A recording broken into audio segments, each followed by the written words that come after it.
The first part of this tutorial is going to be very basic, just to get you started. If you already kind of understand Excel and that sort of thing, you don't have to, you don't have to go through everything. This whole whatever minute video it's going to be. But I will put advanced stuff towards the end of the video, so that way if you run into problems or if you just are not familiar with this kind of stuff, then you'll have that. So let's just get going. The first thing is I am with this trying to get my daughter to earn the right to make choices around her screen time, the sweets, and this kind of thing. So what I've done is set up this spreadsheet. You put in the date here, and we can put in, and I'll show you another little trick on this. This is the activity, and the only thing you want to make sure of is that it's spelled exactly like it's spelled over here. If it's not, then you'll have a problem in your, even with a space, it'll ruin the calculations on the spreadsheet. So then under that, we can put in how many minutes were done with that activity. So you just put in the 36, and it calculates automatically. So for me, if my daughter's actually running, not just jogging or poking along, she gets 2 points for every minute that she runs. She gets 1 point for walking. She gets, if she does something in Colorado called the incline, she gets 2 points. She gets a -10 if she has a sweet. So you can see down here that she had a couple of sweets. She puts in 1 sweet, and then the calculation automatically comes up, and it will subtract from this total. Okay, what's nice about this is that the total will always be at the top. So as you go down and you get more time logged, your total will stay at the top. And the nice part is that you get to watch your child, go through this. And I wanted to make, since I was doing it for myself, I put in the parent or myself on it, and I'm doing it myself, so my daughter can see how I'm keeping myself in line with it. Okay, here's another little thing that you can do. First of all, you can just put in, let's say we want June 21st. You can just put that in, it'll go in like that.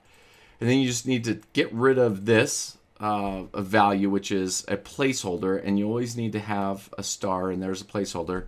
And let's say that you want to come up with new activities for your kids. You can just put them underneath here. Let's say we want to do jumping jacks. Just put them on there, and let's say you get 0.5 for every jumping jack that you do. So let's say that this date we did jumping jacks, and we did 15, and you can see it calculated up here, and then change the total up here. Okay, and that's how you add it. That's basically how you do it. I save it, I import it into a Google Drive, and then I can use the Google Sheets app on my phones, tablets, anything else, and my daughter can use her iPhone, her Android phone to pull up and check on where she's at, and she can also log it. She also gets she gets a double if she doesn't put something in. So like a sweet, if I saw her eating a brownie and then she didn't put it in that day, it would cost her twice. And that's kind of something that I do. Okay, that's the basic stuff. So that can get you started right away. Now I'm going to go through and help you out with the more advanced stuff, just to help you out if you ever run into anything. First of all, if you ever have any problems, just make sure again that you have it spelled exactly because this spreadsheet, this formula is set for this particular word. So if I were to misspell it, it will come up with a non-applicable, and then you get this error.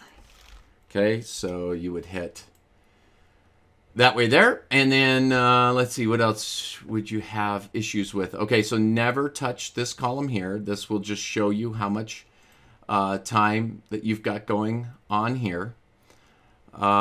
If, let's say that you have 3 children, you can easily add another one just by using the move or copy form. And you do that this way, and you say create copy, and you hit OK, and then you tell it where to. So maybe you want it to go after this. So then the copy of child 1 comes in, and you can go ahead and change that to child 3. Okay, and then easily just move these around. And you can change the names here to whatever you want. And then the parent, again, you can have two parents. All you have to do is, again, just right click and go to move or copy, and then do your copy sheet, and that'll give you a new sheet. And let's see, if you ever need extra, let's say that you go all the way down to the bottom of this, you will need to go in and just use your fill to add more values here. And then this is the last kind of really advanced thing, is that there is a hidden cell in here which you have to unhide. So you kind of get the cursor right near it and you go unhide. And then you'll see that if you need to add more, you're going to need to go way down here to the end of the formula and then just pull down, and you can pull down as far as you want to add more values. And again, you can see that we got this didn't work, so I got to go over to this and add more values over here. And there's only there's another one here, so you just need to go into this one. There's 3 of them. Okay. And then you should see that everything will work just fine. Yep, still at 0. All right, I hope this helps. If you have any questions, you're free to email me at jimwithjoy@gmail.com.